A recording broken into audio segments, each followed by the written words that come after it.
ಇದು ಚಿಕ್ಕಮಗಳೂರು ಜಿಲ್ಲೆಯ ಮೂಡಿಗೆರೆಯಿಂದ ತಮಿಳುನಾಡಿನ ಅಣ್ಣಾಮಲೈವರೆಗೂ ಸಂಪರ್ಕ ಕಲ್ಪಿಸುವ ರಾಷ್ಟ್ರೀಯ ಹೆದ್ದಾರಿ 69ರ ಕಾಮಗಾರಿ.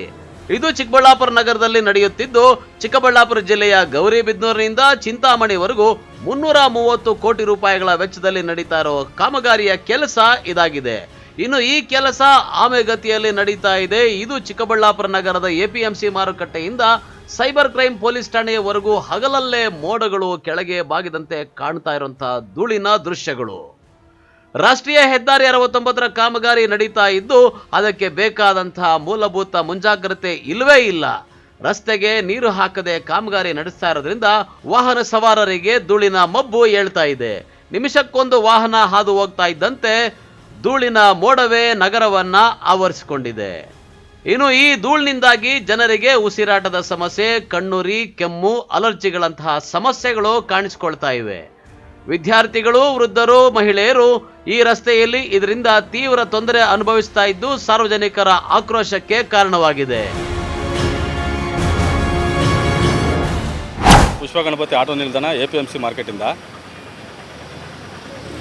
ಸಮಸ್ಯೆ ಏನಪ್ಪ ಅಂತಂದರೆ ಧೂಳು ಜಾಸ್ತಿ. ಇವರು 1 ವರ್ಷಕ್ಕೆ ಕೊಡ್ತೀವಿ ಅಂತ 2 ವರ್ಷಕ್ಕೆ ಆದರೂ ಕೊಡಲೇ ಇಲ್ಲ. ಅಧಿಕಾರಿಗಳು ತಲೆ ಕೆಡಿಸ್ಕೊಳ್ತಾ ಇದ್ದಿಲ್ಲ. ಅಧಿಕಾರಿಗಳು ಕಾರಲ್ಲಿ ಓಡ್ತಾರೆ. ನೀವು ಬಂದು ಒಂದು ಅರ್ಧ ಗಂಟೆ 1 ಅವರ್ ನೋಡಿ ರೋಡಲ್ಲಿ,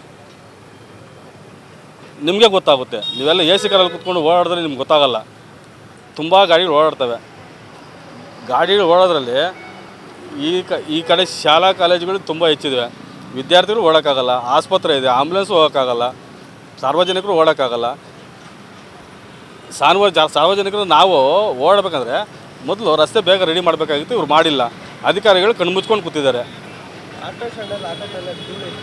ಸರ್ ಬೇಜಾನಿರುತ್ತೆ.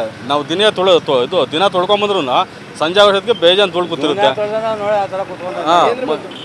ಸರ್ ಆಟೋ ಟಾಪ್ ಮೇಲೆ ನಮ್ಮ ತಲೆ ಮೇಲೆ ಜಾಸ್ತಿ ಇರುತ್ತೆ. ಸಂಜೆ ಅಷ್ಟೊತ್ತಿಗೆ ಆಟೋ ನಮಗೂ ತಲೆ ಮೇಲೆ ಕೂತಿರುತ್ತೆ. ಗಾಡಿಯಲ್ಲೆಲ್ಲ ಧೂಳು ಇರುತ್ತಿರುತ್ತೆ.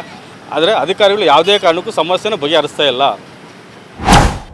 ಇನ್ನು 2 ವರ್ಷಗಳಿಂದ ಆಮೆಗತಿಯಲ್ಲಿ ಸಾಗುತ್ತಿರುವ ಈ ಕಾಮಗಾರಿಯಿಂದ ಜನರ ಸಹನೆ ಮೀರಿದೆ. ಅಧಿಕಾರಿಗಳ ಬೇಜವಾಬ್ದಾರಿತನಕ್ಕೆ ಸಾರ್ವಜನಿಕರು ಹಿಡಿಶಾಪ ಆಗ್ತಾ ಇದ್ದಾರೆ. ಎಂಜಿ ರಸ್ತೆಯ ಕಾಮಗಾರಿ ಕೆಲಸ ಮಾಡ್ತಾ ಇರೋ ಕಾರಣ ರಸ್ತೆಯ ಅಕ್ಕಪಕ್ಕ ಇರುವ ಅಂಗಡಿಗಳಲ್ಲಿ ಬೆಳಗ್ಗೆಯಿಂದ ಸಂಜೆ ಆಗುವಷ್ಟರಲ್ಲಿ 1 ಇಂಚು ಧೂಳಿ ಕೂತಿರುತ್ತಂತೆ. ವಾಹನಗಳು ಬಂದ್ರೆ ಸಾಕು, ರಸ್ತೆಯೆಲ್ಲ ಧೂಳ್ಮಯ ಆಗ್ತಾ ಇದೆ. ಪ್ರತಿದಿನ 4 ಬಾರಿ ನೀರು ಹಾಕಬೇಕು. ಆದರೆ ರಾಷ್ಟ್ರೀಯ ಹೆದ್ದಾರಿಯ ಕಾಮಗಾರಿ ಕೆಲಸ ಮಾಡ್ತಾ ಇರುವಂತಹ ಅಧಿಕಾರಿಗಳು ಮಾತ್ರ ಕಾಟಾಚಾರಕ್ಕೆ ಒಮ್ಮೊಮ್ಮೆ ನೀರು ಹಾಕಿ ಸುಮ್ಮನಾಗ್ತಾ ಇದ್ದು, ಇದರಿಂದ ಅಧಿಕಾರಿಗಳ ವಿರುದ್ಧ ಸಾರ್ವಜನಿಕರ ಆಕ್ರೋಶದ ಕಟ್ಟೆ ಹೊಡಿತಾ ಇದೆ. ತಕ್ಷಣ ರಸ್ತೆಗಳಿಗೆ ನೀರು ಸಿಂಪಡಣೆ ಮಾಡಬೇಕು, ಸರಿಯಾದ ಸುರಕ್ಷತಾ ಕ್ರಮಗಳನ್ನು ಕೈಗೊಳ್ಳಬೇಕು ಅಂತ ಸಾರ್ವಜನಿಕರು ಆಗ್ರಹಿಸಿದ್ದಾರೆ. ಸುಹೇಲ್ ಅಂತ, ಇಲ್ಲೇ ಚಿಕ್ಕಬಳ್ಳಾಪುರ ದರ್ಗಾ ಮೊಹಲ್ಲಾ ವಾಸಿ. ನಾನು ನಮ್ಮ ಮನೆ ಬಂದು MG ರೋಡ್ ಹತ್ರನೇ ಇರೋದು. ಏನು ಸರ್ ಇದು ರೋಡುಗಳಲ್ಲಿ ಎಲ್ಲ ಅಗ್ದಾಕಿದ್ದಾರೆ. APMC ಮಾರ್ಕೆಟು ಪಕ್ಕದಲ್ಲಿ ಬರೋರು ಹೋಗೋರು ರೈತರೆಲ್ಲ ಬರ್ತಾರೆ, ಮತ್ತು ವ್ಯಾಪಾರಿಗಳೆಲ್ಲ ಬರ್ತಾರೆ. ಅವ್ರಿಗೆಲ್ಲ ಧೂಳು ಸಮಸ್ಯೆ. ಮತ್ತು ಅಕ್ಕಪಕ್ಕ ಅಂಗಡಿಗಳೆಲ್ಲ ಇದೆ. ಇಲ್ಲಿ ಅಂಗಡಿಗಳಲ್ಲಿ ಎಲ್ಲ ಧೂಳು, ಅಲ್ಲಿ ಅವರು ಮಾರಾಟ ಮಾಡೋ ವಸ್ತುಗಳಿಗೆಲ್ಲ ಧೂಳು ಕೂತ್ಕೊಂಡಿರುತ್ತೆ. ಅವರು ದಿನಸಿ ಅಂಗಡಿಗಳೆಲ್ಲ ಇದೆ ಇಲ್ಲಿ, ಮತ್ತು ಹೋಟೆಲ್ಸ್ ಇದೆ, ಎಲ್ಲ ಇದೆ. ಅವ್ರಿಗೆಲ್ಲ ತುಂಬ ಧೂಳು, ತುಂಬ ತೊಂದರೆ ಆಗ್ತಾಯಿದೆ. ಮತ್ತು ಇದು MG ರೋಡು, ಅವರು ಅಧಿಕಾರಿಗಳು ನೀರೆಲ್ಲ ಹಾಕ್ಸ್ಬೇಕು. ದಿನಕ್ಕೆ 4 ಸರಿ ಹಾಕ್ಸ್ಬೇಕು. ಬೆಳಿಗ್ಗೆ 1 ಸರಿ ಹಾಕ್ತಾರೆ, ಸಾಯಂಕಾಲ 1 ಸರಿ ಹಾಕ್ತಾರೆ. ಒಂದೊಂದು ಸರಿ ಹಾಕೋದೇ ಇಲ್ಲ. ಓಡಾಡೋಕ್ಕೆ ಮಕ್ಕಳಿಗೆಲ್ಲ ಸ್ಕೂಲಿಗಳಿಂದ ಕರ್ಕೊಂಡು ಬರೋಕ್ಕೆ, ಕರ್ಕೊಂಡು ಹೋಗೋಕ್ಕೆ ಎಲ್ಲ ತೊಂದರೆ ಆಗ್ತಾಯಿದೆ. ಎಲ್ಲ ಅಧಿಕಾರಿಗಳೆಲ್ಲ ಇದ್ರ ಬಗ್ಗೆ ಗಮನ ವಹಿಸಿ ಇದೆಲ್ಲ ಪ್ರಾಬ್ಲಮ್ ಸಾಲ್ವ್ ಮಾಡಬೇಕಂತ ಕೇಳ್ಕೊಳ್ತೀವಿ ಸರ್. ದೊಡ್ಡ ವೆಹಿಕಲ್ಸ್ ಎಲ್ಲ ಬರುತ್ತೆ, 1 ವೇ ಮಾಡೋಕ್ಕಿದ್ದಾರೆ. ಬರೋದು ಹೋಗೋದು ಗಾಡಿಗಳೆಲ್ಲ ಒಂದೇ ರೋಡಲ್ಲಿ ಬರ್ತಾಯಿದೆ. ಆ ಕಡೆ ಎಲ್ಲ ರೋಡ್ ಕಟ್ಟಿಂಗ್ ಎಲ್ಲ ಮಾಡಿದ್ದಾರೆ, ಎಲ್ಲ ಹತ್ತಿಬಿಟ್ಟಿದ್ದಾರೆ. ಎಲ್ಲರಿಗೂ ತುಂಬ ಸಮಸ್ಯೆ ಆಗ್ತಾಯಿದೆ. 1 ವೇ ಕೆಳಗಡೆ ಎಲ್ಲ ಬೀಳ್ತಾರೆ. ಅದರಲ್ಲಿ ದೊಡ್ಡ ಗಾಡಿಗಳು ಬಂದರೆ ಅದ್ರ ಹಿಂದ್ಗಡೆ ಧೂಳು, ಓಡಾಡೋಕ್ಕೆಲ್ಲ ಪ್ರಾಬ್ಲಮ್ ಆಗ್ತಾಯಿದೆ ಸರ್. ಎಲ್ಲರಿಗೂ ಪ್ರಾಬ್ಲಮ್ ಆಗ್ತಾಯಿದೆ.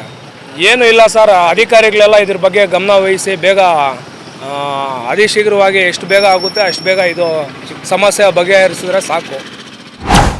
ಒಟ್ಟಾರೆ ಚಿಕ್ಕಬಳ್ಳಾಪುರದ ಜನರು ಧೂಳಿನಿಂದ ನರಕ ಅನುಭವಿಸ್ತಾ ಇದ್ದು, ಜನರ ಆರೋಗ್ಯದ ಜೊತೆ ಚೆಲ್ಲಾಟವಾಡ್ತಾ ಇರುವಂತಹ ಅಧಿಕಾರಿಗಳು ಎಚ್ಚೆತ್ತುಕೊಳ್ಳುವರೇ ಅಥವಾ ಧೂಳ್ನಲ್ಲೇ ಚಿಕ್ಕಬಳ್ಳಾಪುರ ಜನರು ಉಸಿರುಗಟ್ಟಿಕೊಳ್ಳಬೇಕಾ ಎಂಬುದು ಇದೀಗ ಎಲ್ಲರ ಪ್ರಶ್ನೆಯಾಗಿದೆ. ಕ್ಯಾಮರಾ ಪರ್ಸನ್ ಪ್ರವೀಣ್ ಜೊತೆ ಕಳವಾರ ಅರುಣ್, MMTV ನ್ಯೂಸ್, ಚಿಕ್ಕಬಳ್ಳಾಪುರ.